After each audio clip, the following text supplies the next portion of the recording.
distinguished guests, the President of the United States, Joe Biden. Hey, buddy. Thank you. Please be seated. Well, good evening. We just concluded this year's NATO summit, and the consensus among the members was it was a great success. It was especially momentous because it represented the 75th year of the most important military defense alliance in the world's history of the world. We should never forget that NATO grew out of the wreckage of World War II, the most destructive war in history. The idea was to create an alliance of free and democratic nations that would commit themselves to a compact of collective defense. Standing together, they knew we'd all be safer. An attack on one would be treated as an attack on all. And it's worked because a would-be aggressor knows if they attack one of us, they'll be attacked by all of us. Sending that message is the best way to deter aggression and prevent wars in the first place. For those who thought NATO's time had passed, they got a rude awakening when Putin invaded Ukraine. Some of the oldest and deepest fears in Europe roared back to life because once again, a murderous madman was on the march. But this time, no one cowered in appeasement, especially the United States. We collected intelligence that Russia was planning to invade Ukraine months before the invasion. I directed the intelligence community to be a significant amount of intelligence be declassified so I could start building an international coalition to oppose the invasion. Then in February, some of you remember, I warned the world that the invasion was imminent. I rallied a coalition of 50 nations from Europe to Asia to help Ukraine defend itself. Many foreign policy experts thought as Putin amassed Russian forces just 100 miles north of Kyiv, the capital of Ukraine, but Putin thought it was the mother home of Russia. The capital would fall in less than a week. But the Ukrainian people, backed by a coalition to help build, stopped them. Today, Kyiv still stands, and NATO stands stronger than it has ever been. During the week of this summit, several heads of states made it a point in their statements to thank the United States and to thank me personally for all that NATO has achieved. NATO is not only stronger, NATO is bigger because we led the charge to bring in Finland and Sweden into the alliance, and it makes a gigantic difference. Excuse me. Meanwhile, my predecessor has made it clear he has no commitment to NATO. He's made it clear that he would feel no obligation to honor Article 5. He's already told Putin, and I quote, "Do whatever the hell you want." In fact, the day after Putin invaded Ukraine, here's what he said. It was genius. It was wonderful. Some of you forgot that, but that's exactly what he said. But I made it clear a strong NATO is essential to American security. And I believe the obligation of Article 5 is sacred. And I would remind all Americans, Article 5 is invoked only once in NATO's long history, and that was to defend America after 9/11.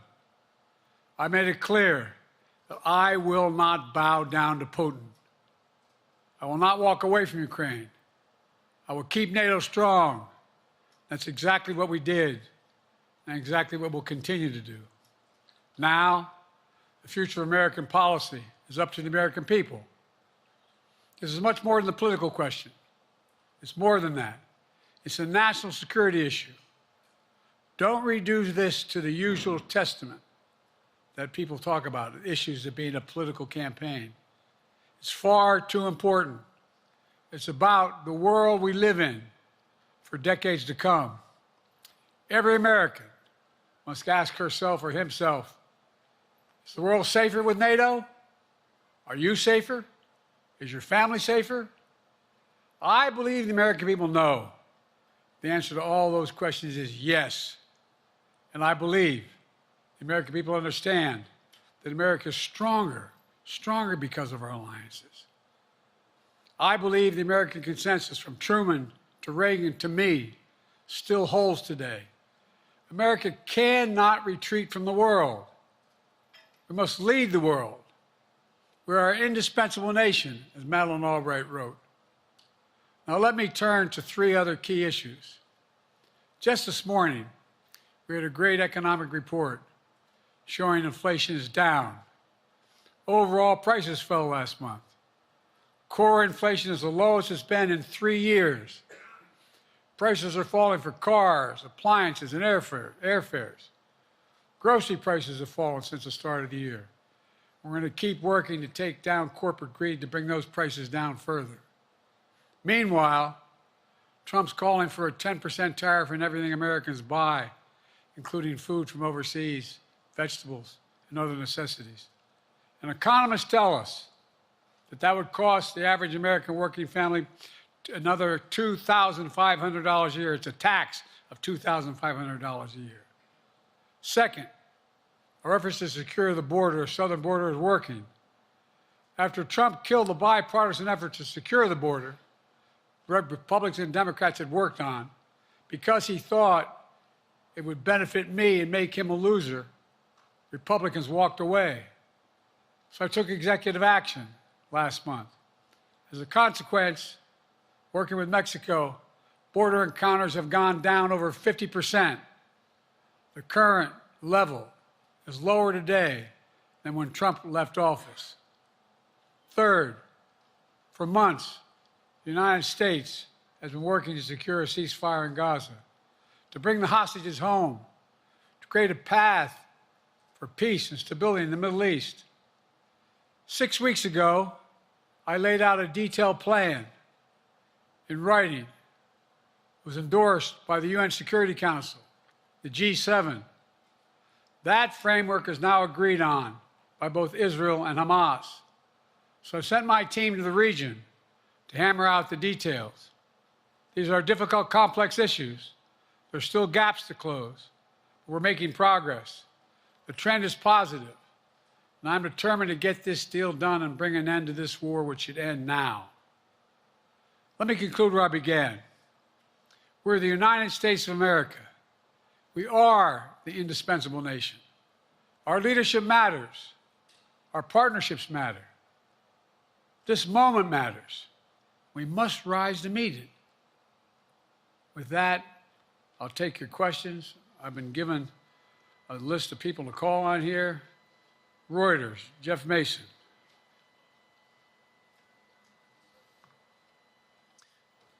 Mr. President, your political future has hung over the NATO summit a little bit this week. Speaker Pelosi made a point of suggesting that your decision on whether to stay in the race was still open. George Clooney and a handful of lawmakers have called on you to step aside. Reuters is reporting tonight that UAW leadership is concerned about your ability to win. UAW just endorsed me, but go ahead. Thank you. My question for you is, how are you incorporating these developments into your decision to stay? And separately, what concerns do you have about Vice President Harris's ability to beat Donald Trump if she were at the top of the ticket? Look, I wouldn't have picked Vice President Trump to be vice president until I think she was not qualified to be president. So let's start there. Number one. The fact is that the consideration is that I think I'm the most qualified person to run for president. I beat him once, and I will beat him again. Secondly, the idea, I served in the Senate a long time. The idea that senators and congressmen running for office worry about the ticket is not unusual. And I might add, there are at least 5 presidents running or incumbent presidents who had lower numbers than I have now, later in the campaign.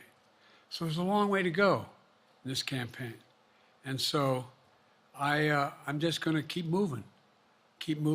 And because, look, I got more work to do. We've got more work to finish. There's so much, we made so much progress. Think about it. Think about where we are economically relative to the rest of the world. Name me a world leader who wouldn't want to trade places with our economy. We've created over 800,000 manufacturing jobs, 1.5 million, so things are moving. We got more to go. Working class people still need help. Corporate greed is still at large. The corporate profits have doubled since the pandemic. They're coming down, and so I'm optimistic about where things are going.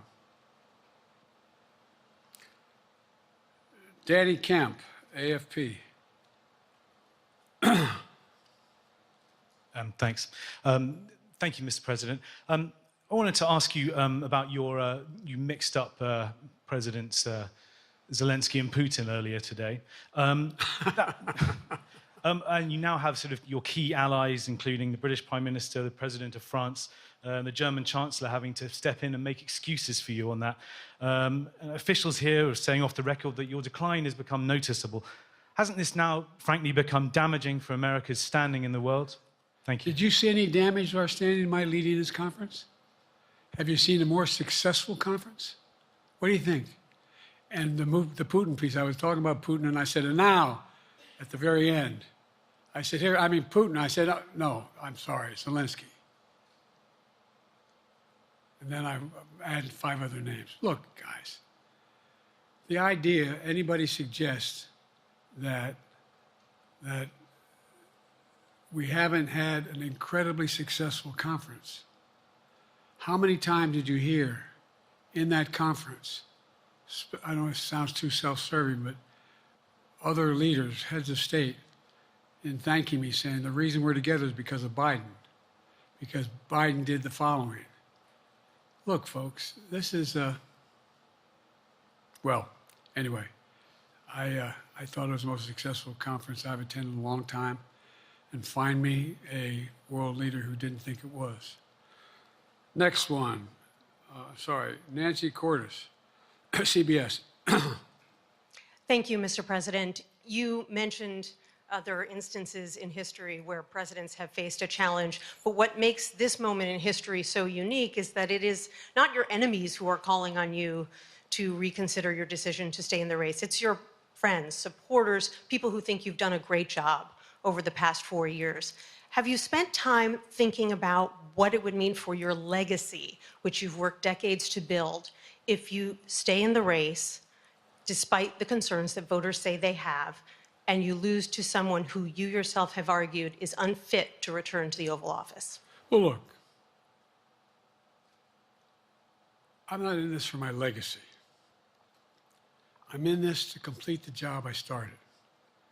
As you recall, understandably, many of you and many economists thought my initial initiatives that I put forward, can't do that, it's going to cause inflation, things are going to skyrocket, the debt's going to go up. What are you hearing now from mainstream economists? 16 economic Nobel laureates said I've done a hell of a job. That under my plans so far and what's going to happen in the future if I'm reelected, that things are going to get much better. Our economy is growing. I was determined when I got elected to stop the trickle-down economic theory, that if the wealthy did very well, everybody else would do well. My dad was a well-read, decent guy. I don't remember much trickling down on his kitchen table. Middle-class people and working-class people need help. And so what happened is I decided to was able to implement as president what I believed when I was a senator. And that is that the way to build this economy is from the middle out and the bottom up. That way we grow the economy. And the wealthy still do very well. They do fine. And guess what? Find me an mainstream economist who said we haven't done well. What have we not done that isn't working right now? And so we got more to do, though. We got to finish the job. And by the way, I come from the corporate state of the world. Delaware has more corporations registered in Delaware than every other state in the nation combined. I'm not anti-corporate, but corporate profits have doubled since the pandemic, doubled. It's time things get back in order a little bit. It's time, for example, if I'm reelected, we're going to make sure that rents are kept at 5% increase, corporate rents for apartments and the like and homes are limited to 5%. We're going to make a lot of changes that I've been talking about because we're going to continue to grow this economy. And by the way, remember how I got so roundly criticized for being so pro-union, not labor, union. Well, guess what? I've been the most pro-union labor president in history. Not a joke. And guess what? We had the Treasury Department do a study. When unions do better, everybody does better. Everybody does better. And we talk about how, for example, remember when we talked about getting the computer chip industry back in the United States? Used to be 40% of the industry. We invented the chip. 40% of the industry was in the United States. And former presidents decided that the best way to do it is find the cheapest labor in the world, send the product over there, and import what the product was. And so what did I do? I was told not to go over to Europe, to Asia, including Europe, but Asia.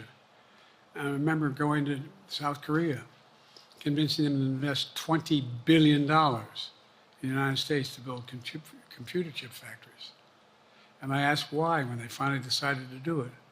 And the answer was because you have the safest economy in the world and you have the best workers in the world. So the whole idea here is we've invested, there's over $50 billion in investment in computer chip manufacturing just coming into being. None of you thought that would happen. None of you thought that would happen. But it's happening. It's happening. And it's going to grow economies all through. And by the way, red states and blue states.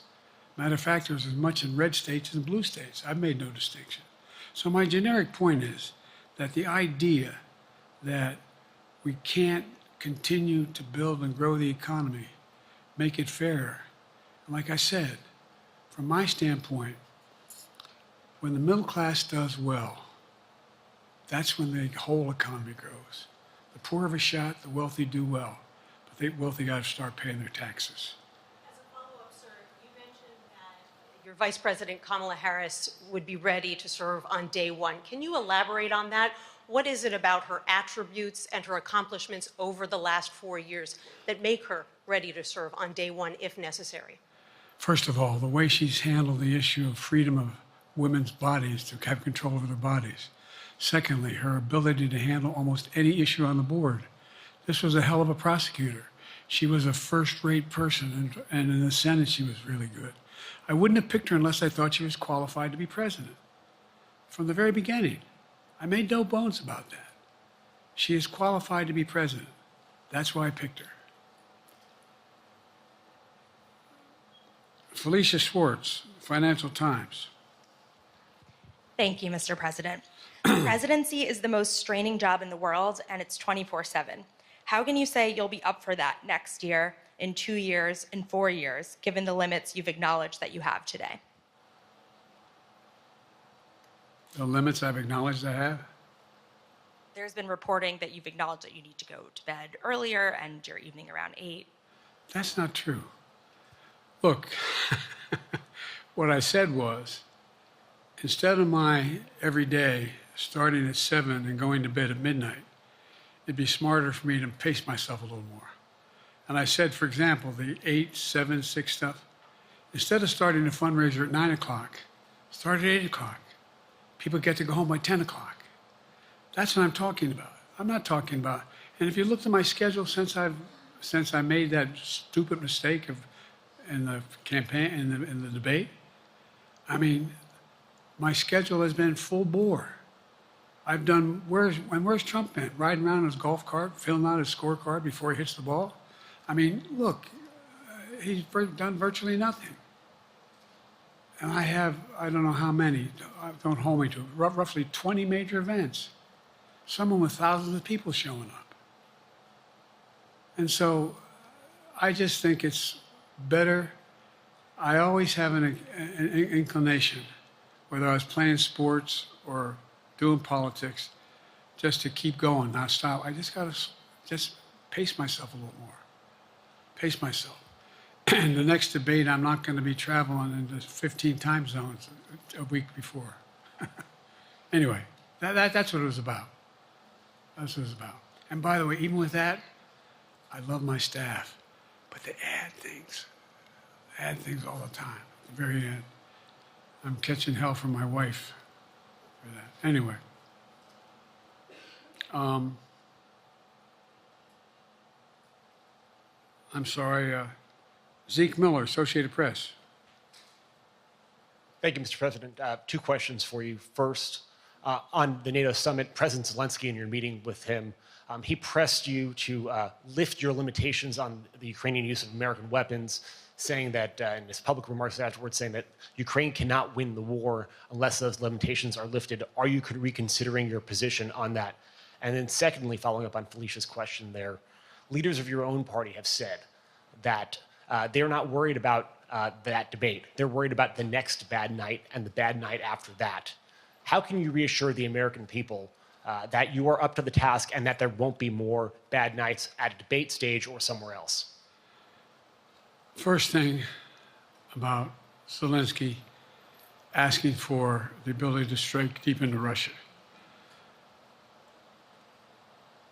We've allowed Zelensky to use American weapons in the near term, in the near or abroad, into Russia. Whether or not he should be attacked. For example, should Zelensky, he's not. But if he had the capacity to strike Moscow, strike the Kremlin, would that make sense? It wouldn't. The question is, what's the best use of the weaponry he has, and the weaponry we're getting to him? I've gotten him more long-range capacity, as well as defensive capacity. And so our military is where I'm following the advice of my commander-in-chief, the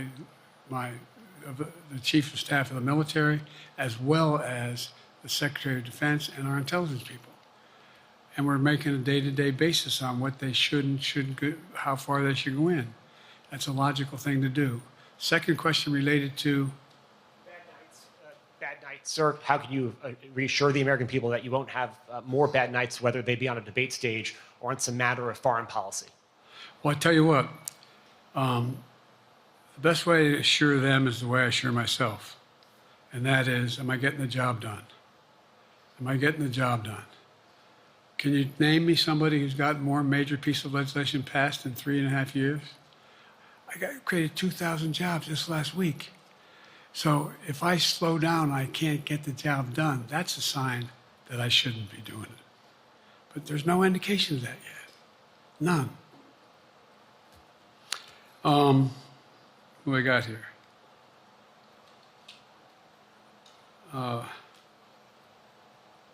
Merrick, Pulaski Radio. Thank you, Mr. President. How are you? I'm well. The elections in the US have consequences around the world. You have pretty high standing in Europe. I just asked President Macron about you, and he said we are happy to have him as the President of the United States. But there is a concern. Many people in Poland and across Europe are worried that the former president may win the election. And there's a lot of concern that Donald Trump may weaken NATO, stop supporting Ukraine, or push Ukraine to give up territories to Russia. They're correct. And yourself was warning just 2 minutes ago about it. So my question is, do you think that Europe will be left on its own if Donald Trump wins the election? And what's your advice to European leaders to prepare for possible US disengagement? Well, look, I think, how can I say this without sounding too self-serving? I'm not having any of my European allies come up to me and say, Joe, don't run. What I hear them say is, you've got to win. You can't let this guy come forward. It'd be a disaster. It'd be a disaster. I mean, I think he said in one of his rallies, don't hold me to this, recently, where NATO, I just learned about NATO, or something to that effect. Foreign policy has never been his strong point. And he seems to have an affinity to people who are authoritarian. That worries, as I tell you from Poland, that worries Europe. That worries Poland.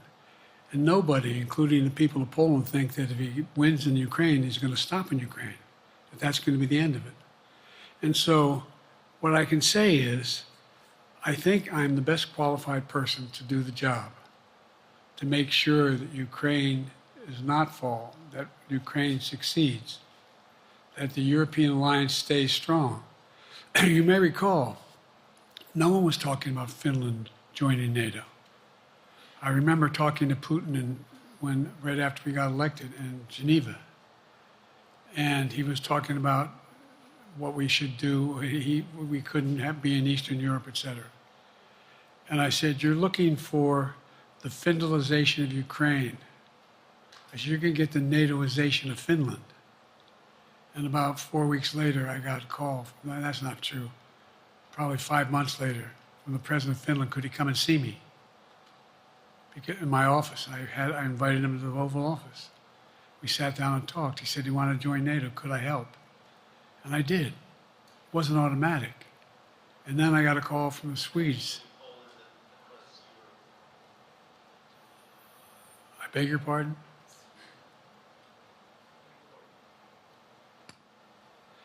And so Finland joined NATO.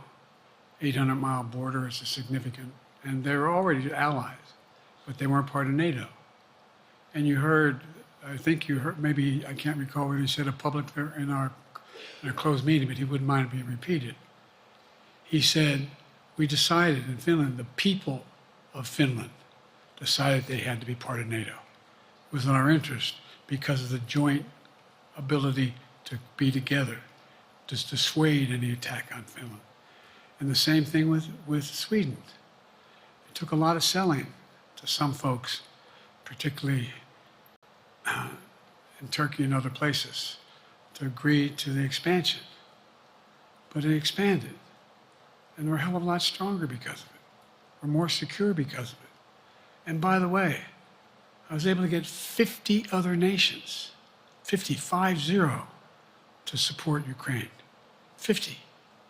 And we were able to bring about a coalition of Europe and Asia, Japan and South Korea. I just we talked about AUKUS, and we talked about the relationship between Australia, New Zealand, Japan, South Korea, the United States. We're making the world safer and stronger because we have to deal with the new arrangement that exists in the world. The Cold War is over. The post-war era is over. What is going to replace it? And I respectfully suggest I have a pretty good idea what that should be. I've convinced a lot of people to follow it, and we're just going to get stronger. David Sanger. Where's it? Thank you, Mr. President. Be nice, David. Mr. President, the NATO declaration that was issued yesterday was very notable because it described China as a decisive enabler of the war in Ukraine for its provision of critical goods to the Russians. That's part of a broader partnership that seems to have cemented in place in the past 2 or 3 years. I think one that you were a little bit doubtful of when we asked you about it some time ago. So I'd be interested to know whether you have a strategy now of trying to interrupt the partnership between China and Russia, and whether or not in a second term you would pursue that, if you could describe that strategy to us. And along the way, could you also tell us whether you think, just to follow up on Felicia's question, that if you were in a room with Vladimir Putin again, the way you were 3 years ago, or with President Xi, that a few years from now you will be able to go negotiate with them, handle them one-on-one? Well, the first part of the question is, we discussed and I raised in the NATO summit, and others raised, the future of China's involvement, what they're going to do. What they're doing with Russia in terms of accommodating, facilitating they're getting access to additional, they're not supplying weapons themselves, they're supplying mechanisms for them to be able to get weapons. And China's position is basically, and I've spent more time with Xi Jinping than any world leader has, over 90 hours since being vice president all the way through, for real. And by the way, I handed all my notes. But my point is that Xi believes that China is a large enough market that they can entice any country, including European countries, to invest there in return for commitments from Europe to do A, B, C, or D, or not to do certain things. What's happened is we had a long discussion about what we have to make clear. China has to understand that if they are supplying Russia with information and capacity, along with working with North Korea and others to help Russia in armament, that they're not going to benefit economically as a consequence of that by getting the kind of investment they're looking for. And so, for example, we're in a situation where, and we've reestablished direct contact with China after that, remember the balloon, quote unquote, going down, and all of a sudden things came to an end? Well, we set up a new mechanism. There's a direct line between Xi and me, and our military has direct access to one another, and they contact one another when we have problems. The issue is that we have to make sure that Xi understands there's a price to pay for undercutting both the Pacific Basin as well as Europe, and as it relates to Russia and dealing with Ukraine. And so for example, if you want to invest in China, as you know this area really well. If you want to invest in China, you have to have a 51% Chinese owner. You have to make sure that you do by their rules. And you don't have the authority, and you have to provide all access to all the data and information you have. There was a while there, as you recall, the last administration and other administrations, where the access to that market was enticing enough to get companies to come in because they had access to over 1 billion people in a market, not 1 billion, but a lot of people in the market. And so they were doing it. But that got curtailed when we started saying we're going to play by the same rules. For example, the idea they don't abide by the international rules related to subsidizing products by the government funding. So guess what? They're not going to be able to export their electric vehicles to the United States without a significant tariff. Others are doing the same thing around the world. But it is a concern. It is a concern that you have both China, North Korea, Russia, Iran, countries that are not necessarily coordinated in the past, looking to figure out how they can have impact. Interrupt that impact? Yes, I do, but I'm not prepared to talk about the detail of it in public. And I think you'll see that some of our European friends are going to be curtailing their investment in Russia. In China, as long as China continues to have this indirect help to Russia in terms of being able to help their economy as well as help them in, as a consequence of that, their ability to fight in Ukraine. The other thing that we talked a lot about is that, and I raised it, and I didn't hear any, I can't swear that everyone agreed because not everyone got to talk about it, but we need a new industrial policy in the West. For example, we talked about how both the EU as well as NATO has to be able to begin to build their own munition capacity, has to be able to generate their own capacity to provide for weapons and the ability to, it came as a surprise to some of us how we had fallen behind in the West in terms of the ability to construct new material, new weaponry, new everything from vehicles to weapon systems. And so one of the things that came out of this was we're going to be meeting again with a number of my colleagues, my European colleagues, is what do we do to increase the capacity of the West, particularly in Europe and Japan, to be able to generate the kind of ability to produce their own weapon systems. Not just for themselves, but to be able to generate that. It's the same, it's what Russia's trying to figure out. That they went to China and they didn't get the weapons, but then they went to North Korea. But we're going to be in a position where the West is going to become the industrial base for it to be able to, the ability to have all the defensive weapons that we need. That was a discussion as well. Mr. President, I'm not sure you answered on whether you would be ready to go deal with Putin and Xi 2 or 3 years from now. I'm ready to deal with them now and 3 years from now. Look,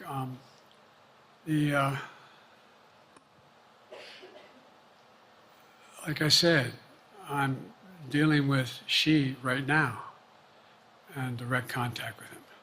I have no good reason to talk to Putin right now. There's not much that he is prepared to do in terms of accommodating any change in his behavior. And, but there isn't any world leader I'm not prepared to deal with. But I understand the generic point is Putin ready to talk? I'm not ready to talk to Putin unless Putin's ready to change his behavior. And the idea, look, Putin's got a problem. First of all, in this war that he is supposedly have won, and by the way, I think, don't hold me to the exact number, but I think that Russia had 17.3% of Ukraine that they conquered. Now it's 17.4. I mean, in terms of percentage of territory. They've not been very successful. They've caused horrible damage, loss of life, but they've also lost over 350,000 troops, military, killed or wounded. They have over 1 million people, particularly young people with technical capability, leaving Russia because they see no future there. They've got a problem. But what they do have control of is they are very good at controlling and running the public outcry that relates to how they use mechanisms to communicate with people. They lie like hell through the constituencies. They lie like hell about what's going on. And so the idea that we're going to be able to fundamentally change Russia in the near term is not likely. But one thing for certain, if we allow Russia to succeed in Ukraine, they're not stopping in Ukraine. I recommend, I know you know this because you've written about it, read Putin's speech after they moved in, what it was all about in Kyiv. It wasn't about just, anyway, read what his objective is.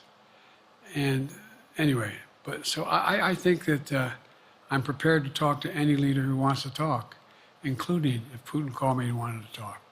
Last time I talked to Putin was trying to get him to work on an arms control agreement related to nuclear weapons in space. That didn't go very far. So my point is, I'm prepared to talk to anybody, but I don't see any inclination. There is an inclination on the part of the Chinese to keep in contact with me because they're not sure where this all goes.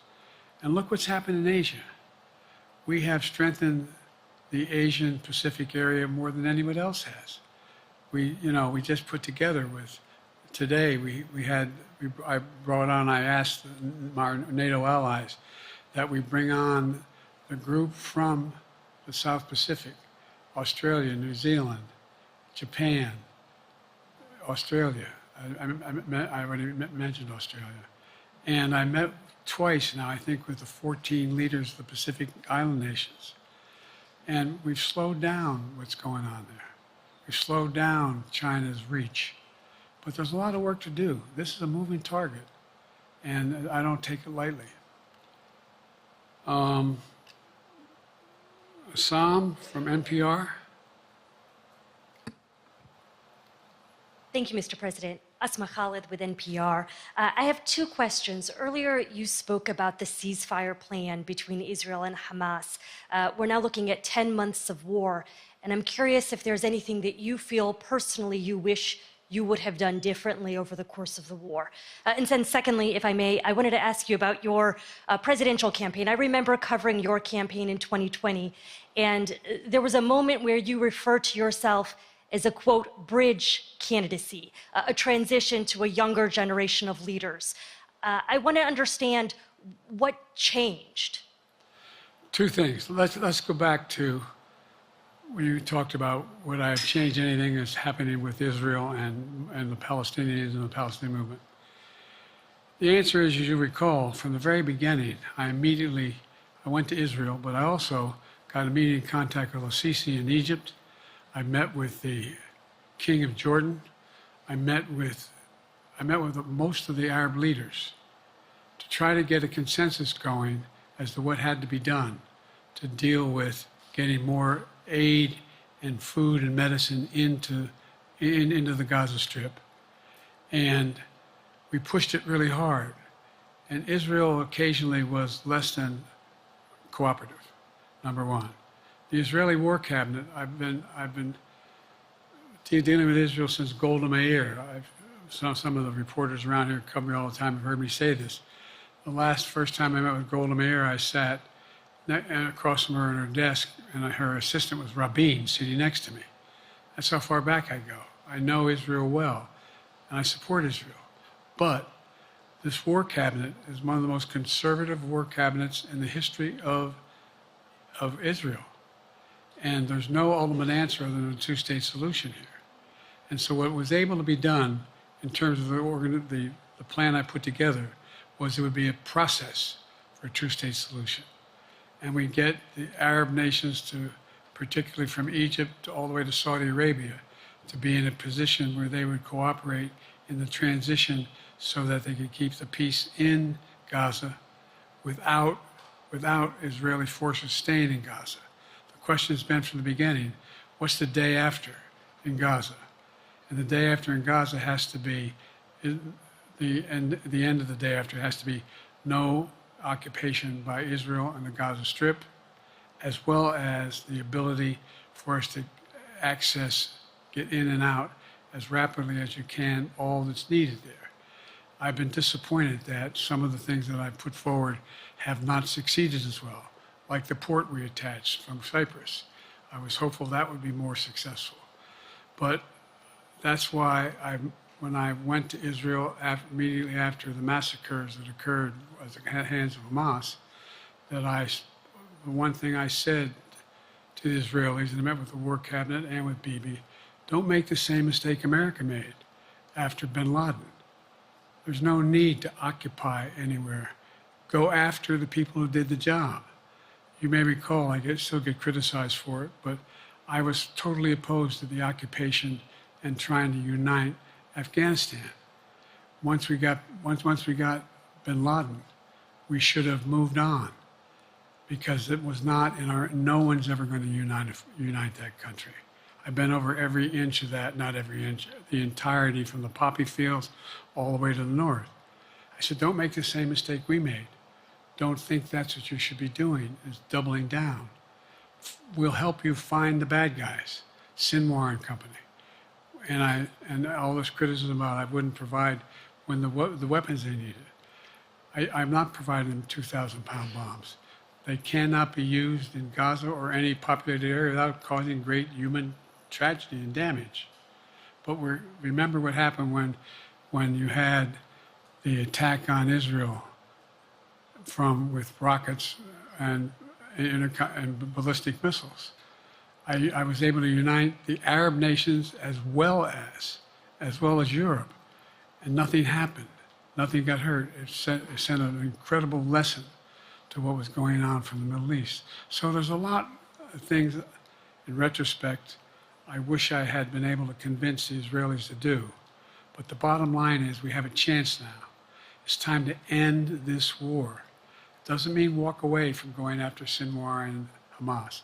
And if you notice, you know better than most, there is a growing dissatisfaction on the West Bank from the Palestinians about Hamas.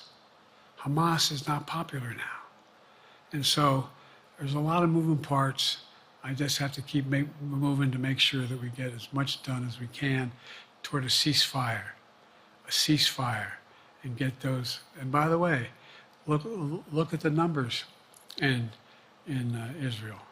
I mean, my numbers are better in Israel than they are here. But then again, they're better than a lot of other people here too. But anyway. Bridge candidacy in 2020, you referred to yourself as being a bridge candidate for a younger, fresher generation of Democratic leaders, and I wanted to know what changed. What changed was the gravity of the situation I inherited in terms of the economy, our foreign policy, and domestic division. And I think, I won't put words in anybody's mouth.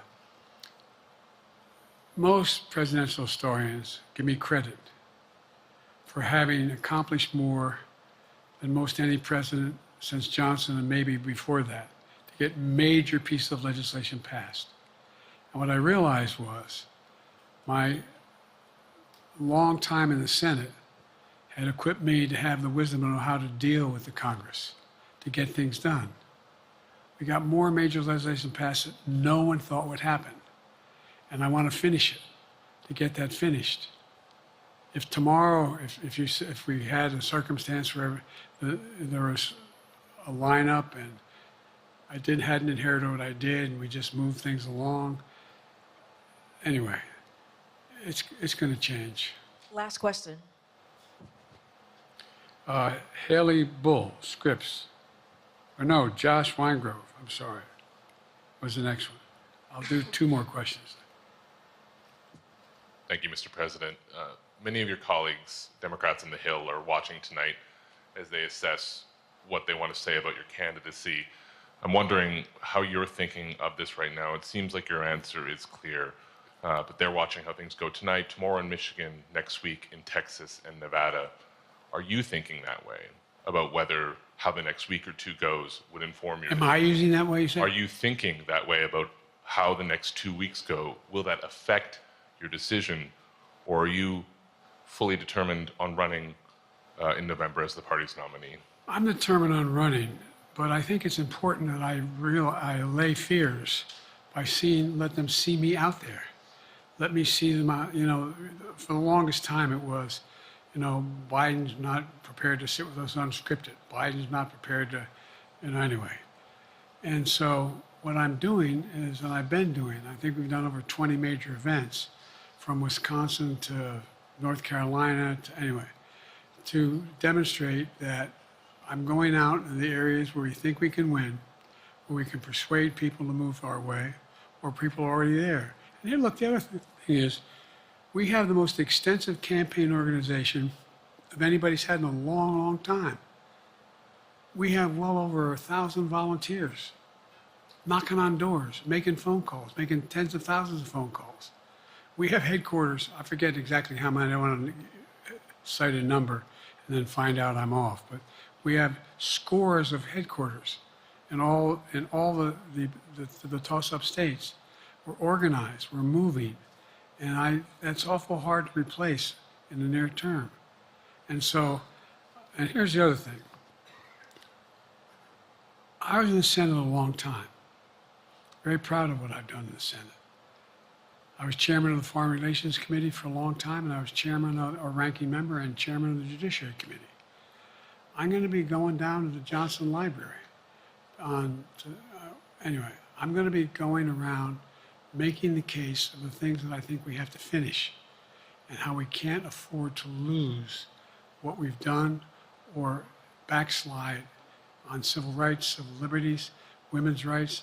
There's that little button we have. Control guns, not girls. I mean, the idea We're sitting around. That's where Kamala's so good as well. We're sitting around. More children are killed by a bullet than any other cause of death. The United States of America. What the hell are we doing? What are we doing? We got a candidate saying, promise the NRA, don't worry, I'm not going to do anything. I'm not going to do anything. We got a Supreme Court that is what you might call the most conservative court in American history. This is ridiculous. There's so much we can do still, and I'm determined to get it done. It's about freedom. And by the way, I'll end this. Well, I'm not going to do that. Haley has to come up too. But I remember I made a speech on democracy in Philadelphia at Independence Hall. And I'm not being critical, just observing. The bulk of the press said, what the hell is he talking about that for? Democracy. You did. Democracy is not an issue. Democracy is not an issue. Except the polling data showed 60% of the people knew I was right, thought I was right. I'm not asking you a question. You don't have to answer, obviously. But do you think our democracy is under siege based on this court? Do you think democracy is under siege based on Project 2025? Do you think he means what he says when he says he's going to do away with the civil service, eliminate the Department of Education, make sure, I mean, we've never been here before. And that's the other reason why you say, hand off to another generation. I've got to finish this job. I've got to finish this job because there's so much at stake. We've had some discussions over the past few days with your press secretary about the question of health exams. And you said you take a cognitive test every day in this job. Are you open to taking another physical or test before the election? Governor Whitmer of Michigan, for instance, said it wouldn't hurt to take a test. Well, look, two things. One, I've taken 3 significant and intense neurological exams by a neurologist. In each case, as recently as February. And they say I'm in good shape, okay? Although I do have a little problem with my left foot because it's not as sensitive because I broke my foot and didn't wear the boot. But I'm good. I'm tested every single day about my neurological capacity to do decisions I make every day. You talk to my staff, all of you talk to my staff. Sometimes my staff talks a lot. But the fact of the matter is, I don't think you have them telling you that all the major ideas we've undertaken haven't been in part initiated by me. I remember when the staff and I said, I'm going to go to South Korea, we're going to get the chip. What are you doing? I'm going to get Japan and Korea back together again after essentially having hostilities toward one another since the end of World War II. I'm going to move and see that we can expand it. You know, the only thing age does is help you with it.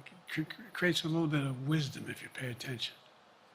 And so the point I'm making is, I think it's important that if the neurologist tells me he thinks I need another exam, and by the way, I've laid every bit of the record out, hadn't hidden a thing. You ought to ask Trump for his, okay? I laid it all out. And every single day, I'm surrounded by good docs. If they think there's a problem, I promise you, or even if they don't think it's a problem, they think I should have a neurological exam again, I'll do it. But no one's suggesting that to me now. And I'll ask you another question. No matter what I did, no one's going to be satisfied. Did you have 7 docs? Did you have 2? Who'd you have? Did you do this? How many times did you? So I am not opposed if my doctors tell me I should have another neurological exam, I'll do it. But that's where I am. Haley Bull, Scripps. Thank you, Mr. President. You said you're making decisions on a day-to-day basis when it comes to support for Ukraine. Does that mean you have not closed the door on further considering lifting restrictions for U.S.-made weapons inside Russia? And if I may, your convention is coming up where your delegates are pledged to make you the official nominee If they have second thoughts, are they free to vote their conscience? Obviously, they're free to do whatever they want, but I get overwhelming support. Overwhelming support. I won, I forget how many votes I won in the primary. Overwhelming. And so tomorrow, if all of a sudden I show up at the convention, everybody says, we want somebody else, that's the democratic process. It's not going to happen. Even if that means they vote for someone else? Sure. Look, I'll end this with this. I served in the Senate a long time. I understand the impetus of candidates running for local office and whether they think the top if they can help them or not. In my state of Delaware, which was a very, at least it was a red state when I started, in terms of where you now talk red and blue. I don't recall most of the Democratic presidents winning my state when I was a candidate. The truth of the matter is I understand the self-interest of a candidate. If they think that, running with Biden at the top is going to hurt them, then they're going to run away. I get it. But so far, go and look at the polling data in their states. Look at the in-depth, and by the way, I think you'd all acknowledge, and you're all experts. I'm not being solicitous about the president. You're experts on this stuff. How accurate does anybody think the polls are these days? I can give you a series of polls where you have likely voters, me versus Trump, where I win all the time. When the unlikely voters vote, he wins sometimes. The bottom line is all the polling data right now, which I think is premature because the campaign really hasn't even started. I mean, it hadn't started in earnest yet. Most of the time, it doesn't start till after September, after Labor Day. So a lot can happen. But I think I'm the best I believe I'm the best qualified to govern. And I think I'm the best qualified to win. But there are other people who could beat Trump too. But it's awful start from scratch. And, we talk about, money raised. We're not doing bad. We got about $220 million in the bank. We're doing well. So with that, you have any want to follow up on any of that you just asked me? Yes. You earlier explained confidence in your vice president. Yes. If your team came back and showed you data that she would fare better against former President Donald Trump, would you reconsider your decision to stay in the race? No, unless they came back and said, there's no way you can win. Me. No one's saying that. No poll says that. Okay. Thanks. This ends tonight's press conference. Thanks, everybody.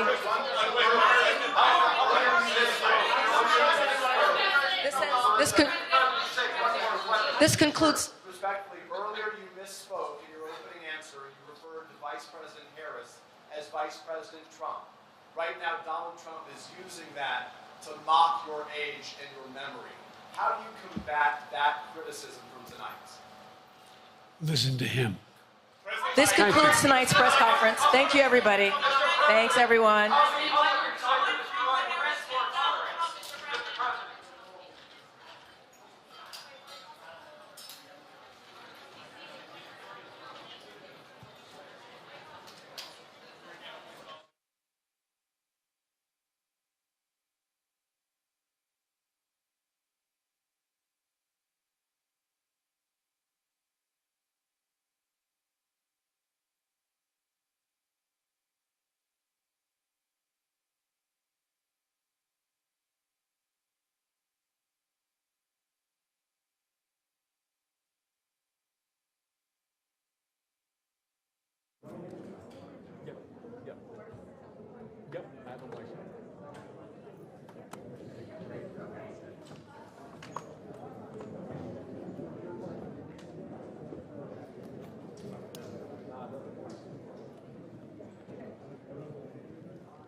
easier for me. Hey guys, can you sit?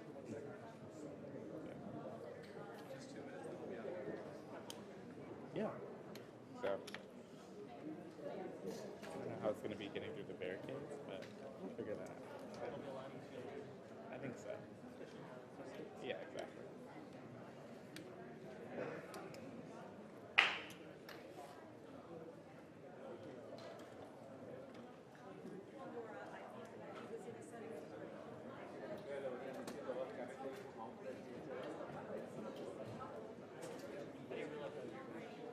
Yeah, were you like, what is that?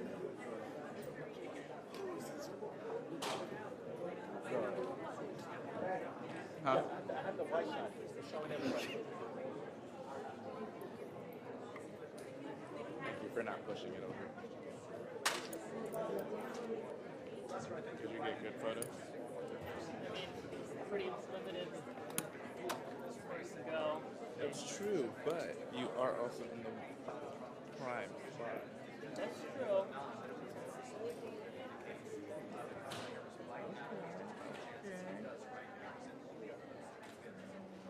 Let's get a walk out.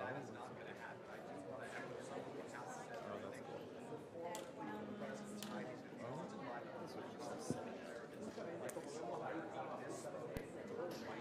feel like I probably should get detailed shots. It's a really good I asked him about it. He said, President Trump just listening and substantively. Of course, he did Service agent, it couldn't get him in quote. and across the So now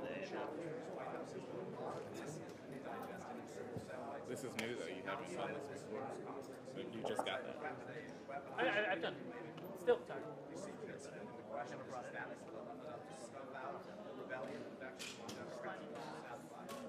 Pow, pow. Nate is really good for that. Actually, I can't see it. He yeah, he's really good for that. He's got like, he also does like recaps. He's like video, like, yeah. He doesn't post them, but he's got them. Oh, you see it? He showed me, but like, I think because I also critique them. But he always has his camera with him. Not always, but he'll pull it out, you know? Yeah, I've seen like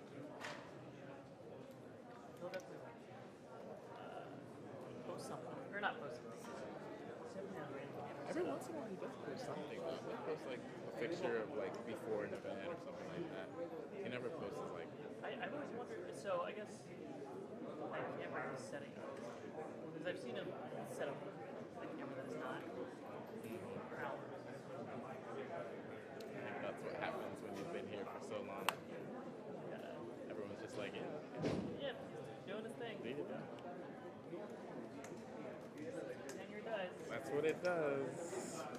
Sweet, sweet tenure.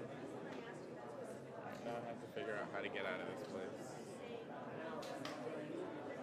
Out of anger. How long do you guys?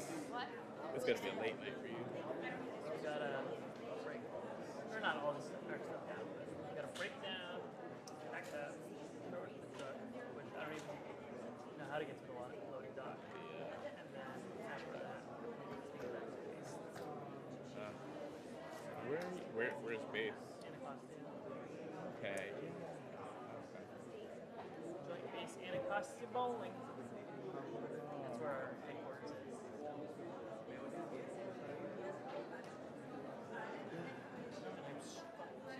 I am so hungry right now. And we're not gonna stop for food. Like everyone's gonna start tearing out. No, actually, it was over at one of the homes. Yeah. Power there. I see someone have fruit snacks here. There's like a fruit snack right there. And shame on them for not having enough to share. How did they not know? How did they not know? I feel like they knew and they were just like, I'm not going to give any to Gabe and Aaron. That guy. Screw them. Yeah. That's definitely what it was. I guess I can't go anywhere until he leaves. Probably wise. Good with having company.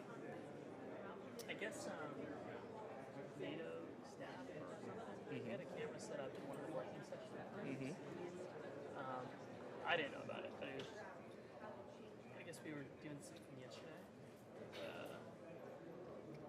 Yeah, I guess they needed it moved, so they just moved it elsewhere, and we have no idea where. One of your cameras? Yeah. Oh my god. Yeah. So we'll see. That seems like a big deal.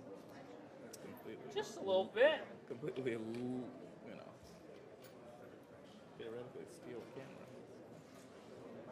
Sounds like an international endeavor. I don't know about all that.